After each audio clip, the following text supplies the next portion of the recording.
Guys একটা প্রোগ্রামে গেছিলাম, আর প্রোগ্রামটা যে এরকম ভাবে হবে তা আমি জানতাম না। যদি আগে জানতাম তাহলে কখনো আসতাম না। যাই হোক, ভিডিও দেখলে বুঝতে পারবেন।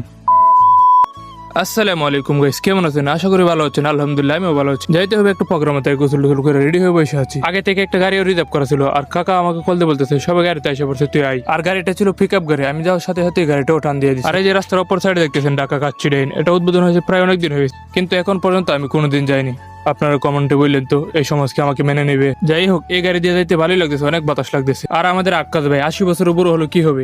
গানের আওয়াজ শুনে নেশকে উঠে গেছে। আসলে এইসব গাড়ির মধ্যে দিয়ে নাচানাচি আর গান বাজনা করে আমার কাছে অনেক বিরক্ত লাগে। আমি চাইছিলাম যে এটা হোক। আর ওই যে কথায় আছে না যে শুকনের দয়ে গরু বাছুর মরে না, এটা আবার ঠিক হয়ে গেছে। আর আমার মতো এখানে অনেকেই আরো বিরক্ত বোধ ফিল করছে। যাই হোক, আর কিছুক্ষণ চলে একবার নষ্ট হয়ে গেছে, আর ঠিক হয়নি। পরে দেখি তারা রাস্তার পাশে গোসল করতেছে, ক্যামেরা দিকে তো লাফালাফি শুরু করেছে। ফাইনালি প্রায় আমরা 1 ঘন্টা জার্নি করার পর আমরা চলে আসলাম আমাদের কাঙ্ক্ষিত স্থানে। আর একটা হচ্ছে Zahurul Islam medical college and hospital. তারপর গিয়ে দেখি আমাদের দেশ থেকে অনেক মানুষ আসছে। 2 জন হুসাইন, জিহাদ আর হচ্ছে সিলিপিটি খায়রুল। তারা আমাকে দেখে বলতেছে ভাবতে পারিনি তুমি আসবে এখানে।